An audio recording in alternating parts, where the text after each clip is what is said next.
This webinar that we have today is our AFPA Grad Panel, Growing Your Influence as a Plant-Based Nutrition Leader. My name is Melissa Lopez, and I'm the Content Marketing Manager for AFPA. If you're unfamiliar with AFPA, we educate and we certify health and wellness professionals and advocates. This includes everyone from nutritionists to holistic health coaches and fitness specialists. And our curriculum really nicely combines both scientific research as well as bioindividuality and all of the different dimensions of wellness, which go way beyond physical health. And we're really passionate about our community of students and grads, which really ranges from full-time health and wellness professionals working with clients to stay-at-home parents that just want to work on and improve the well-being of their family and everything in between.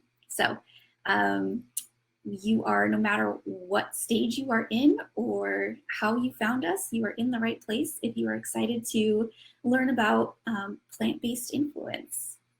So I'm joined today by two of our graduates. They're doing really cool things in the world. We have Genny Mack, who's an AFPA-certified holistic nutritionist and fitness coach. And we also have Swaney, who's an AFPA-certified holistic nutritionist as well as a personal chef. So Genny, Al, it's a pleasure to have you both here. And I'm really excited to dive into hearing a lot more about each of you and how you've carved out space for yourself and grown your influence within or as a plant-based leader. First, I would love to just have you introduce yourself. Please tell us a little bit about who you are and what you do within the plant-based nutrition space. And Genny, if that's okay, I'll go ahead and start with you. Yes. Hello, everyone. And thank you, Melissa. Thank you, Max. Thank you, AFPA, for this opportunity to be here. And I'll get right into my story. So my name is Genny Mack. I started with AFPA. I became certified about 2 years ago as a holistic nutritionist. And before getting into nutrition, I was working in public accounting for about 12 years. And in 2017, I was diagnosed with a chronic disease called lupus. And that really just changed the trajectory of my entire outlook on life. And this led me to really go down the path of finding holistic care to help heal from my chronic condition. And fast forward to today, I've been able to overall turn around my health, dealing with lupus and managing an autoimmune disease. And with that, I also started my business called the Eat School. And the Eat School's mission is to help women with autoimmune diseases feel better. So eat more plant-based fruits and vegetables, enjoy the mindfulness of cooking and eating, and really figure out how to get down to the root cause of their illnesses. So yes, that's a little bit about me, and I'll hand it over to Al. Yeah, great to hear that. I'm Al, and I graduated about a year ago as a holistic nutritionist from AFPA, and I live on the island of Maui, and I use my certification in a few different ways. One is I do nutrition counseling, and then another way that I use it is in personal chefing. So I'm an in-home personal chef, and I go to my clients' homes, and I kind of talk with them beforehand and see any needs or health issues they have and try to cater the food to them that way. And so I use my certificate in those ways. But yeah, I just love cooking, surfing, going to the beach, being active. And I was kind of introduced to plant-based eating through where we were living. We were living in Loma Linda, California for a time. And that is one of the 5 blue zones in the whole world. So the only one in the United States is Loma Linda, California, and they're Seventh-day Adventists mainly. So they don't eat meat, and a lot of them are vegan, and so that kind of introduced us to that side of things, and that's how I first got interested in plant-based eating. Thank you both. I love just hearing both of what you do. It's very different, and yet both within the plant-based space. And really driven by circumstances. And I just hearing that difference just is really exciting to hear about all the different opportunities that are available to folks. There's no like, you know, one size fits all, like I have to be this type of wellness professional with like a nutrition certification. There's so many different routes you can go based off who you want to serve and where you are and what your passions and your skill sets are. So I hope that that inspires you some of here, that there are so many different routes that you can go down. Genny, you talked a bit about your lupus and managing your autoimmune condition. I'd love to hear a little bit more about, I know that that influenced your plant-based eating. And so I'd love to just hear more about how that influenced plant-based eating for you and what your personal relationship with plant-based eating currently looks like and how it's evolved over time. And then after that, I'll ask a similar question of you, Al. Yes, I love this question because it's a part of my own testimonial as to why I became certified with AFPA. It really started with trying to figure out how to get down to the root cause of my inflammation. And I remember being in the hospital for a month and being told by the doctors that I would potentially need dialysis, kidney dialysis. And that really triggered me to go full in to really changing the way that I ate, the way that I showed up every single day. And I started doing the research and I saw the benefits of adopting a plant-based lifestyle, which led me to go down the certification route. I said, why not? And the more that I learned, the more that I started to transition from my old lifestyle. So transitioning for me meant removing inflammatory foods, right? Really incorporating nutrient dense foods and diversifying. The more that I learned, the more that I was inspired to try new fruits and vegetables and to cook new foods. So yeah, that led me down the certification route. And then coincidentally, and the way that the manifestation works of this world, I started to help people that look like me, that can relate to me. And that required me to do a lot more research through the certification. But starting my business, I've been doing one-to-one coaching. I also do group coaching specifically, but I also use social media as a platform to share. Excellent. Al, and then I'd love to hear from you. Tell me a little bit more about how your relationship with plant-based eating has, maybe how it started and how it's evolved over time. Yeah, definitely. So my husband was very apprehensive to eating plant-based, and so we a little at a time, and that ended up working really well for me too. So first it started out with cutting out red meat and cutting out chicken and then cutting out cheese and, you know, all these little steps, step by step, made it really attainable. Even though it was slow, we were still able to see those changes really clearly. So we had so much energy. We just felt so great.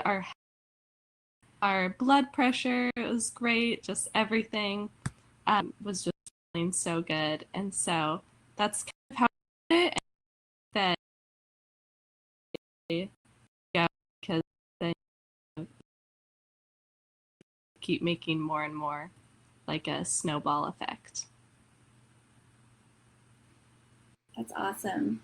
Yeah, so what I'm hearing from both of you is that this really started out as something kind of personal. And Al, I really like how, you know, it wasn't an overnight jump for you. It was like a slow, gradual, sustainable, accessible momentum that you just kind of built up over time.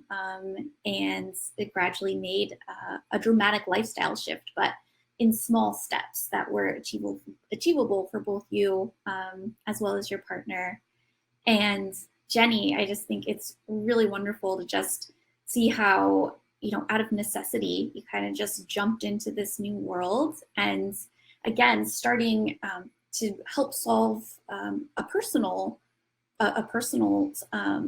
situation, and to see how that then spurred a whole business now with coaching, and you incorporate fitness and just all of the things that are in your realm.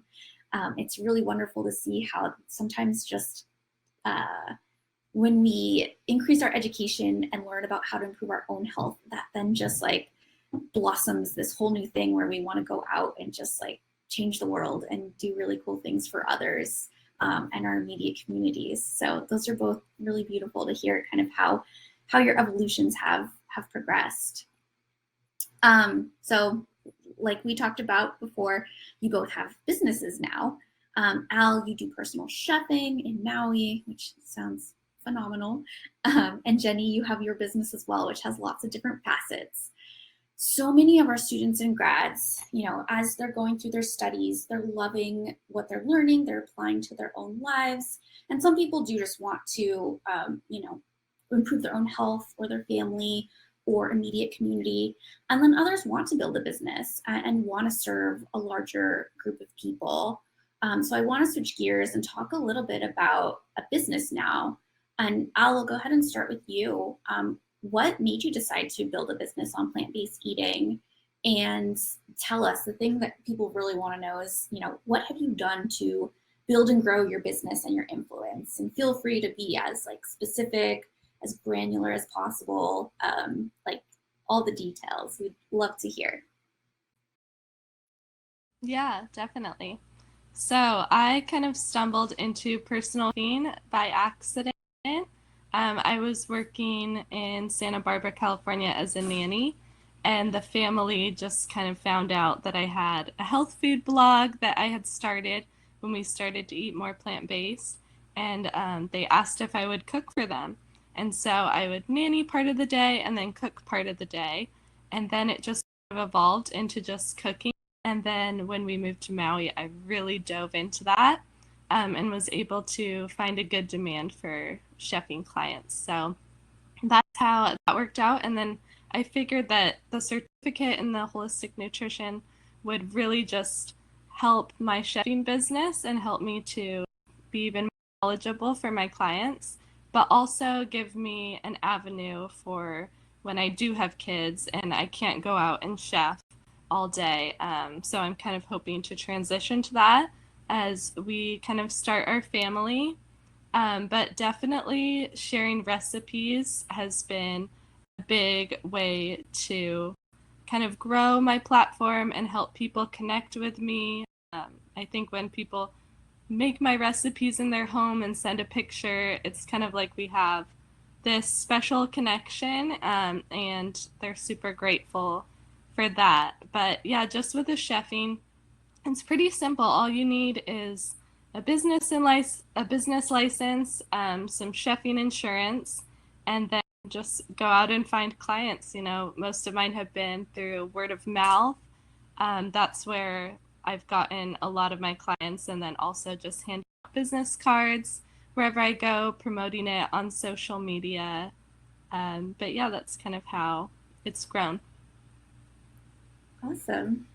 Yeah, I think that word of mouth, that's something that in this world where everything's digital and we're always talking about TikTok and Reels and, you know, all of our social media, I think sometimes we forget the power of word of mouth and how just kind of telling your friends and friends of friends kind of what you're up to can really help establish a young business and then help it grow into something very, very big. And when you look at, you know, the stats on what word of marketing does, it is quite effective. So I love hearing that from you, Al. And if you all have not checked out Al's Instagram and website, please do. There are some very delicious recipes on there. Her handle, Health by Al, is linked down below, as is Genny's, the Eat School. There's just some really good inspiration there. There's like a broccoli salad with a tahini sriracha that like just looks delicious. So appreciate you sharing some of those resources with us all. And then Genny, I'd love to hear from you too, because you had mentioned social media a little bit earlier as being really powerful for you. So tell us about how, you know, what you've done to build and grow your business, as well as your influence. Again, like, you know, from like client one all the way to where you are today. I would love to just hear the nitty gritty. Yes, I love this question because it's very appropriate as I continue to re-strategize my business. And for me, growing influence actually started again through my personal journey. So before I had this business called the Eat School, I had a blog. So I used Instagram for blogging. I would go live every single Monday under Genny Mack Meals, and I would cook a meatless Monday dish. And that was really just showing me veganizing and plant-basedizing foods that I used to love, like spaghetti, for example. And that helped grow my audience. And then I actually used to own a fitness business called Grills and Granola. And through the fitness business, our mission was to create culturally attuned fitness experiences for women of color. So naturally, I had the audience of people that I wanted to serve, right? So just taking my personal testimonial, being consistent, showing up, and then seeing that there's a need for this area, right? Helping people eat better to help them feel better. Naturally, I transitioned into creating this business. So that was the inception of the Eat School. And then once I actually launched the Eat School, which is a group coaching and cooking program last year, I used individuals from my fitness business. So they were helpful to give me insights and data. So it was essentially a beta testing program.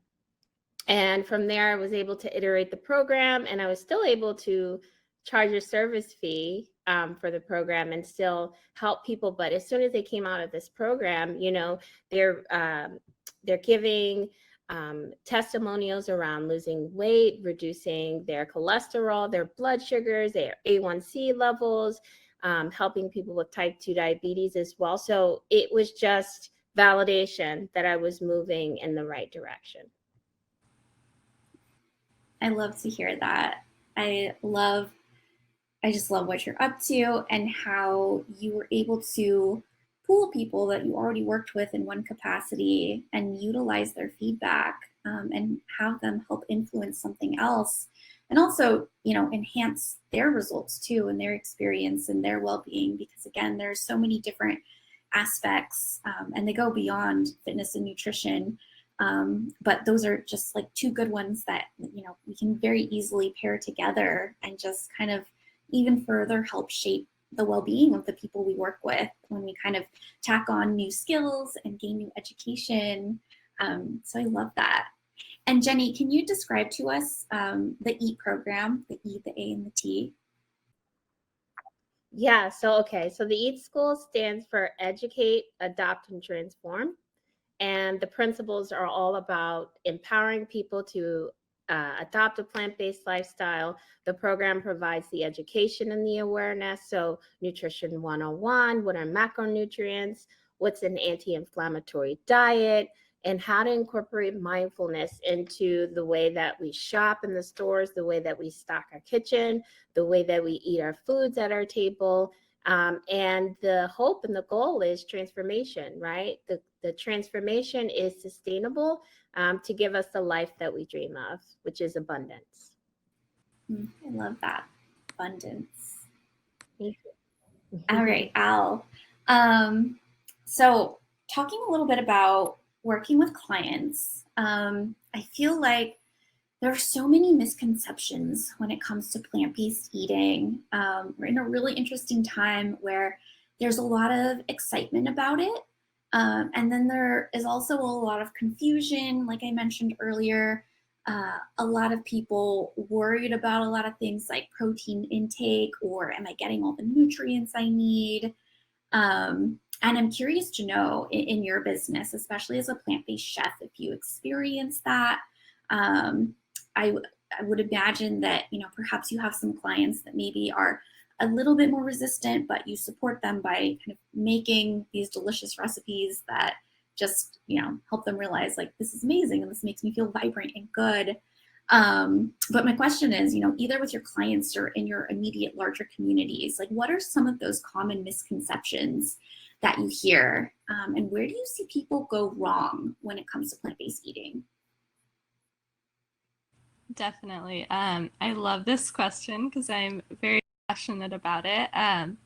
One of the big misconceptions that you mentioned is protein.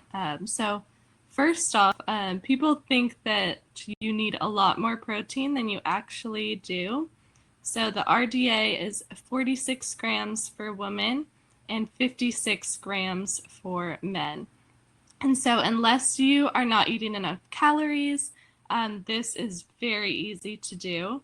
And too much protein actually isn't a good thing. So most Americans, they are actually consuming 3 to 4 times more protein than they really need. And so more protein does not always equal more muscle, because excess protein, if it's not converted to muscle, it can be eliminated, it can be stored as fat. Heart disease, the #1 killer, is linked to too much animal protein that we're getting from meat and milk and eggs, and also from too much dietary cholesterol, which is only found in animal-based foods. So that's a big one. Another one could kind of be iron. I know a lot of people have concerns about iron on the plant-based diet, but actually you can get iron tons of different plants. Some of them are lentils, chickpeas, beans, tofu, cashews, chia seeds, hemp seeds, pumpkin seeds. Kale has iron. And then if you're combining that iron-rich food with vitamin C, you can boost your absorption by up to 67%. So iron, as long as you're consuming mostly plants, you're not consuming a lot of processed foods, a lot of like processed plant meats. If you're trying to kind of focus on soybeans, tofu, tempeh, rather than like the Beyond Burgers, that kind of thing, you're gonna have a pretty easy time getting enough iron. And then if you're really worried, do that vitamin C. And then also for iron absorption, not drinking tea within an hour of a meal is a good idea, because that tea will actually minimize your iron absorption. But one other misconception I wanted to mention is kind of what I talked about earlier about transitioning too fast. Some people, they have an all or nothing mentality, and that can be really great for them. But for a lot of people, they'll try eating one specific type of a vegan diet and then get frustrated and quit. When we need to remember that there are hundreds, if not thousands, of different ways to eat an American diet, a standard American diet. So we got to kind of do the same thing with plant-based, see if you feel better with more starches or less starches, or more fats or less fats. You kind of need to see how your body feels and try different ways. And so that's one of the reasons I created my blog too, is to show all these different ways and recipes. I don't limit it. None of them are like low fat or high fat or keto or anything. It's all just an abundance of recipes, so that you can try those out, see what you love, and kind of realize also that you don't have to sacrifice taste for health, that you can have something that tastes good, and that also is giving you all those nutrients. That's so good, Al. Yeah, that awareness component is so important, and I think it's really easy to forget that. And it's even within plant-based eating, sometimes we think that we have to prescribe to this very formulaic way of eating, but there's still so much diversity and so many different ways of nourishing ourselves while consuming a plant-based diet. And like you said, that could still be higher in starch, or higher in these healthy fats.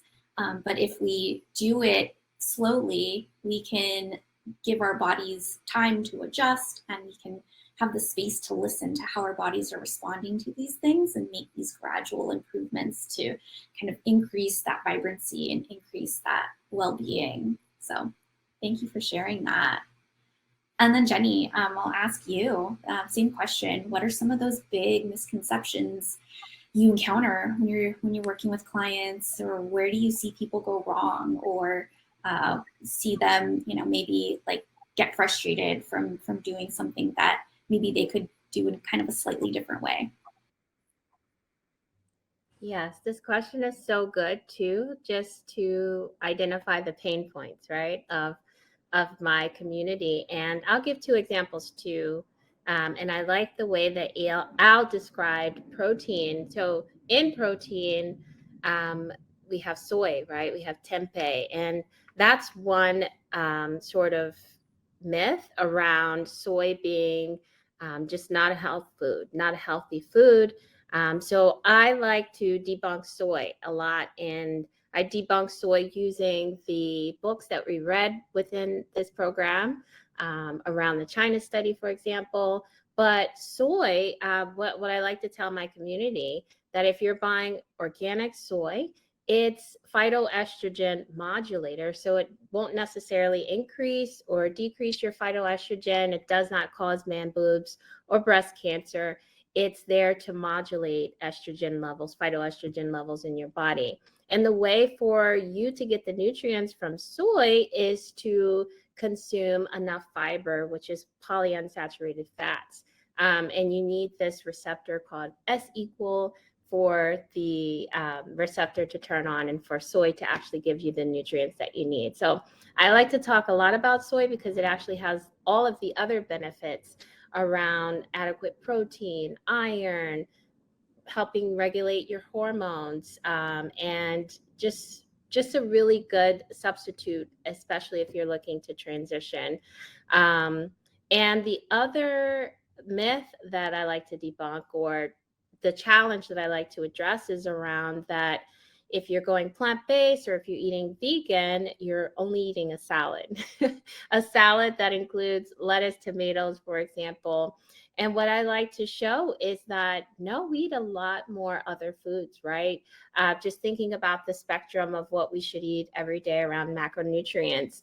There's so many species of grains, right? Then you have your vegetables with different nutrients and different colors. And then you have your beans, your legumes, your nuts, your seeds. And we're not even going into the plant kingdom around herbs too, as well.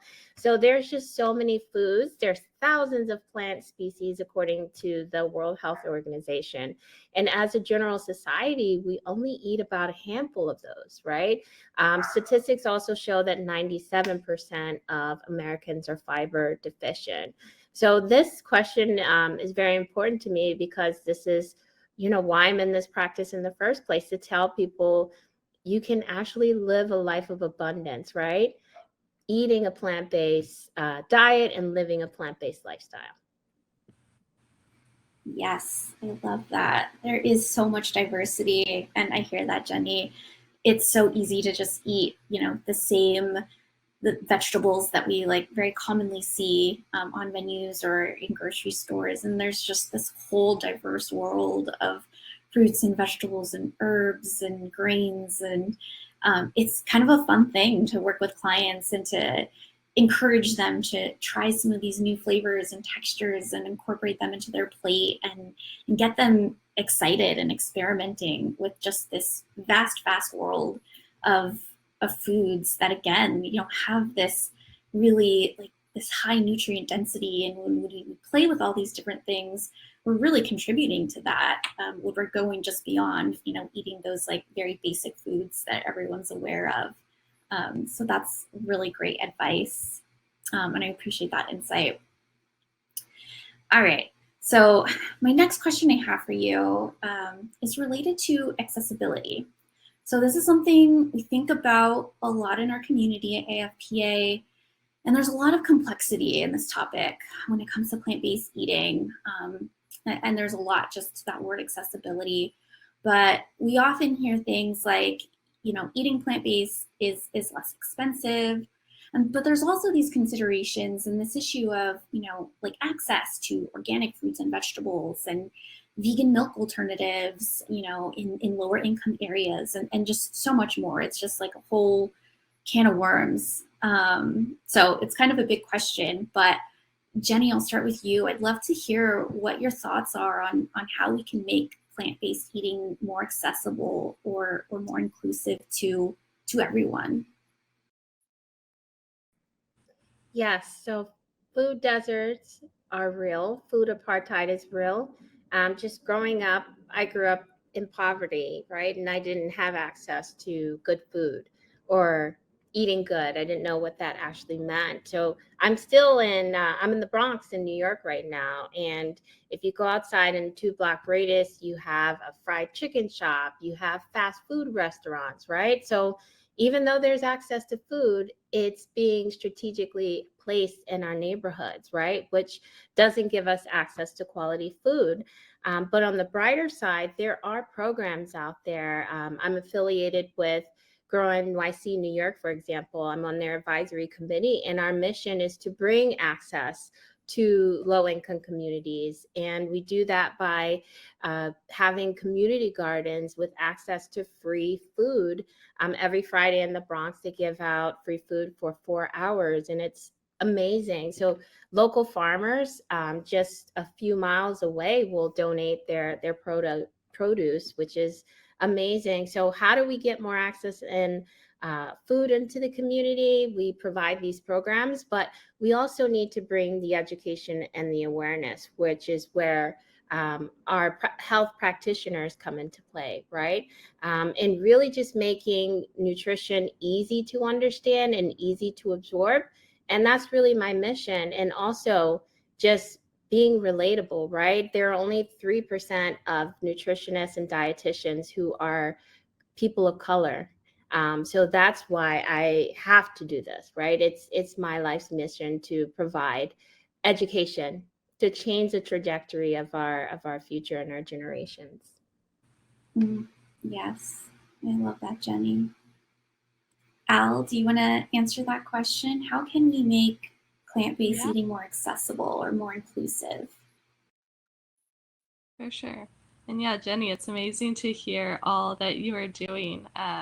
It's definitely very motivating. I love that.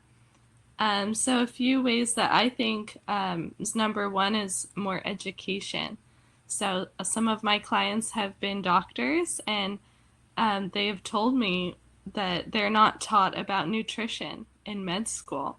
So like they are taught about antioxidants. They're not taught that red onions have more antioxidants than white onions, and just like these things that I thought were kind of basic knowledge. And so that's a big thing, is just trying to educate people. I try to do it through Instagram and then also just through curious friends, people that are wondering about plant-based, just getting it out there, all about protein, antioxidants, about fiber. A lot of people don't know that there really isn't a protein problem in the United States. There's a fiber deficiency. So I really like educating about that. So yeah, just talking about it, sharing. And then I think another thing is just more plant-based enthusiasts becoming doctors, becoming dietitians, becoming nutritionists, kind of how Genny was saying, just getting more plant-based doctors out there is a great, but also about the pricing and kind of making it available to everyone. I think it's a good reminder that potatoes and rice and beans are really great sources if you are on a budget. We living on Maui, it's very expensive, so we definitely have a budget, and we stick to those basic foods and try to base meals off of beans and rice and potatoes. Those are definitely staples for us. And then trying to focus on what's in season, trying to go to farmers markets when we, a lot of the times farmers markets, especially if you go maybe at the end of the market, they're trying to get rid of some of their produce and they'll give it to you at a discounted rate. Or if you buy in bulk, they'll give it to you discounted. So kind of just trying to do those little things that maybe everyone's not doing, and because everyone's not doing them, they are more affordable. I appreciate that from both of you.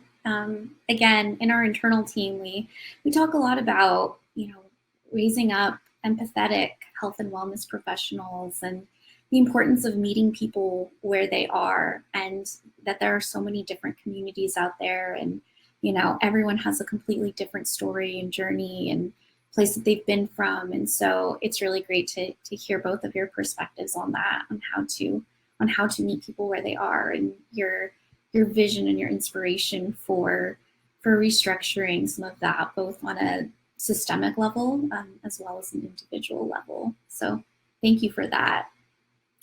So I've got one more question for you, totally switching gears, and I just want to talk about what your favorite plant-based meals or recipes are. Again, I think both of you share a lot of really delicious inspiration, and we're all about just getting people excited about that diversity of nutrients and trying new things. So feel free to share maybe some favorite either individual ingredients that people should be trying or could be trying, or maybe some resources that you have, or some of your favorites. And I'll go ahead and I'll start with you, Genny. Yeah, so that's so hard because I love the plant kingdom as I've come to learn it over the past couple of years. But I'd say it really depends. I love to eat seasonally. So right now I'm really enjoying peaches. I'm enjoying smoothies and raw salads. I try to have as much raw food as I can, especially in the summertime. And for dinner, I might want a warm meal like a curry or a pad thai or some type of stir fry with coconut milk. But really, yeah, I'd say it depends seasonally. If I could just think about like a day, the smoothie would be packed with kale or spinach, and the salad would have to be every single color in the plant rainbow. And then just make a homemade salad dressing with hemp seeds. I made one today with hemp seeds and fennel, a garlic aioli. So yes, it's really about just getting creative and seeing what's out there in the market, what's in season, what's available, what's accessible, and trying new recipes. Love that. And Al, I'll ask you now. Definitely. So all the recipes on my website I love. It's just healthbyal.com. Specifically, some of the newer ones, like the broccoli salad you mentioned, it has this really delicious tempeh that has fennel seeds and all these things, and it has a tahini sriracha dressing. I have a vegan Caesar salad with cheesy garlic tofu that I love, and it's super filling since it has that tofu in it. The tofu is nice and crispy. And then I have an ebook. It's a dessert ebook. It's just 5 dessert recipes for $5. But it all started because I wanted to make vegan Twix bars, but they all had a bunch of oil. They all had coconut oil. So I created my own vegan Twix bar recipe that's oil-free. And that's my favorite recipe in the ebook. And then also something I made last night that I love is the sea salt date brownie bites from my ebook. And those are gluten-free too. And they're only sweetened with dates. So I love those. I haven't had lunch yet, and you both have just made me so hungry. I'm excited to go eat after this webinar. I love it. Thank you. I want to share something I just saw in the chat, which I think is so great to hear. Ramona said, "I'm so excited about being here at the young age of 72. I'm like a child with a new bicycle." So I'm just really, I'm like thrilled to just hear that enthusiasm. You both just like radiate this passion and this light and this like abundance and joy for plant-based eating, and I feel it just like in the space that it's stirring up an influence and moving people to be more excited. And based off what I know about you and see online, that's just so apparent, and I just love that. So thank you, Ramona, for that comment, and thank you, Genny, and thank you, Al, for answering all my questions. I appreciate everyone for being here. Again, Genny, Al, loved speaking with you. Thank you for making an impact. Thank you for influencing people. to just eat well, eat plant-based, and feel really good in their bodies. So thank you for your impact. Feel free to follow Genny on Instagram at The Eat School and Al at Health by Al. They have websites as well. Please check them out and follow them. These are definitely some very influential leaders who are doing great things. So thank you all. Thank you for being here. Take care, everyone. Thank you for having us. Yeah. This is so good. Thank you, everyone. And good luck, everyone, on your studies. If you have any questions, just reach out, as Melissa said. Thank you, Al, and nice to meet you. Thank you all. Yes. Feel free to DM to talk to you. Love it. For sure. Take care, everyone. Bye-bye. Bye.